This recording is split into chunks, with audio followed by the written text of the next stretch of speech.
На базе Абхазского научно-исследовательского института сельского хозяйства прошел круглый стол «Возрождение эфиромасличной отрасли Республики Абхазия. Преемственность поколений как основа будущего». Мероприятие собрало на одной площадке представителей органов власти, науки, ведущих производителей, медицины и бизнеса для практического обсуждения шагов по восстановлению некогда успешного направления. Все эти мероприятия Министерство экономики готово реализовывать, готово помогать при реализации этого проекта. Для того, чтобы приступить к работе, мы от вас будем ждать бизнес-план и другую документацию, которая подтверждает, что действительно этот продукт в таком объеме можно произвести на территории Абхазии, что у нас есть компетенция, имеется в виду кадры, которые знают, как это делать. И в последующем готовы прорабатывать. Чем больше в Абхазии будет проектов, которые позволяют экспортировать произведенную здесь продукцию, тем качественнее и быстрее будет рост нашей экономики. Организаторами масштабного события выступили Институт сельского хозяйства Академии наук Абхазии и компания «Анра». Компания – инициатор возрождения эфиромасличного производства в республике. Цель встречи – объединить опыт ветеранов отрасли с передовыми научными разработками и государственной поддержкой. Сегодняшняя цель – это не просто сохранить то наследие, которое у нас есть, но и сделать так, чтобы оно, наверное, в первую очередь работало на будущее нашей страны.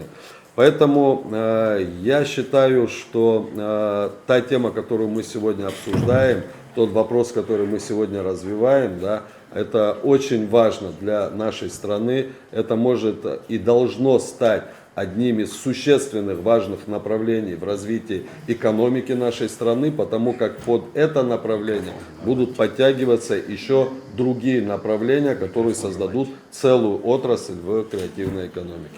Перспективы нового направления настолько масштабны, что абхазская продукция уже выходит на внешние рынки. О том, что формируется первая экспортная партия для презентации на 63-й международной дамасской выставке ярмарки в Сирийской Арабской Республике, рассказал министр иностранных дел Олег Барциц. В ближайшие дни мы отправляем очередную партию груза для участия в масштабном очень событии. Это 63-я международная дамасская выставка-ярмарка. Это большое событие в регионе Ближнего Востока и не только Ближнего Востока.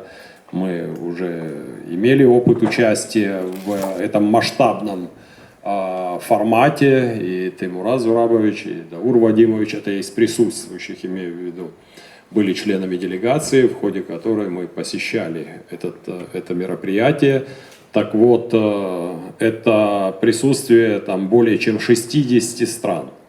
Это и страны региона, арабские страны, и не только. Разумеется, там будет участвовать и Российская Федерация, много различных стран принимают участие в этом амбициозном формате. Так вот, впервые будет представлена продукция проекта «Анра». Мы этот груз сейчас формируем и отправляем в Сирийскую Арабскую Республику. Я думаю, что это очень правильная аудитория. Это аудитория, которая традиционно в состоянии оценить качество натуральной продукции, уникальной во многом, которую мы представим и покажем таким образом Абхазию еще с одной стороны. Участники встречи подчеркивают, речь идет не об открытии нового направления, а о возрождении традиций. Эфиромасличная отрасль имеет в Абхазии глубокие корни и некогда безупречную репутацию. В советские годы республика славилась своими плантациями герани, розы и евгенольного базилика, а также работой специализированных совхоззаводов. Начну с Тамышского эфирно-масличного совхоззавода. Это древнейший по нашим меркам, и, может быть, даже не по нашим.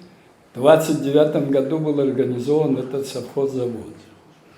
Мне посчастливилось некоторое время там быть руководителем этого предприятия. В Ачинчирском районе непосредственно эфирно-масличными культурами занимались 3 хозяйства.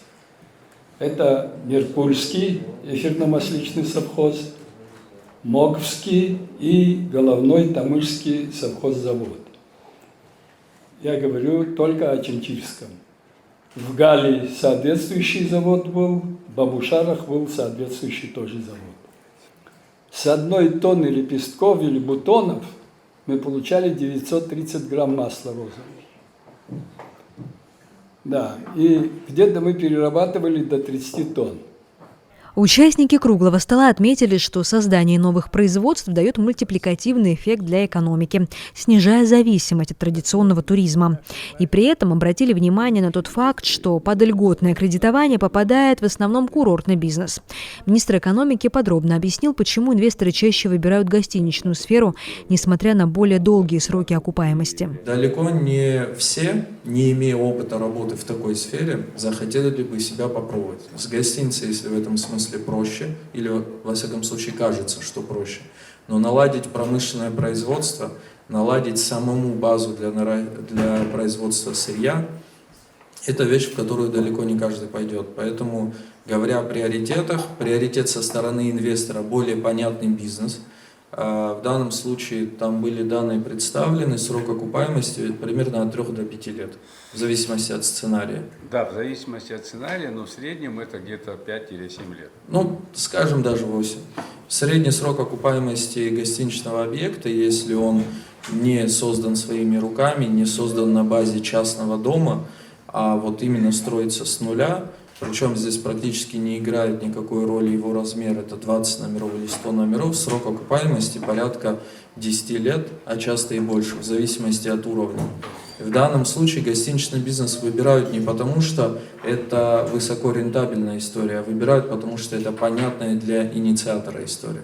Эксперты подчеркивают, что помимо экспортного потенциала колоссальное значение имеет медицинское применение эфиромасличных культур, их незаменимость в реабилитации, превентивной медицине и восстановлении когнитивных функций. Если мы берем эфирно-масличную отрасль, ее многие недооценивают, и она сейчас занимает очень широкую позицию в мире. Да? Это не только внутреннее применение, да? Ароматерапия сейчас у нас реально на высоком уровне. У меня есть с партнерами реабилитационный центр Амросевский, да, который работает по моим методам восстановления, и мы туда вводим ароматерапию, когда у нас проходит, поэтому, конечно, взаимодействие с Кузьминой Ларисой мне было бы именно в этой базе интересно, да, с нашими ребятами в виде психологических разгрузок с ароматерапией. Далее у нас ароматерапия сейчас есть в кулинарии, обязательно в ароматизации пищевых добавок, без нее тоже не обошлось.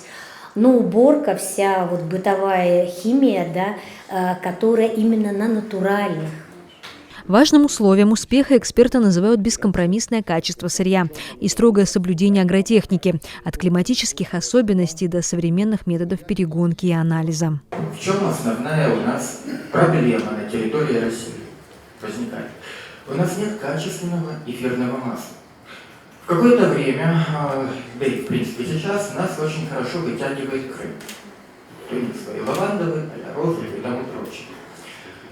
Большинство распиаренных компаний, если мы будем так про них говорить, они все на слуху, и ароматехнологи их используют и тому прочее. Мы в них нашли синтетику. Мы очень активно работаем с хроматографом, очень активно, и мы заметили отличия. Мы это тоже нашим крымским коллегам рассказали. Работа круглого стола в Сухуми завершилась подписанием экспертных инициатив, формированием рабочей группы, которые призваны заложить фундамент для практической реализации амбициозной программы возрождения отрасли. Марианна Котова, Владимир Капуза, Абаза ТВ.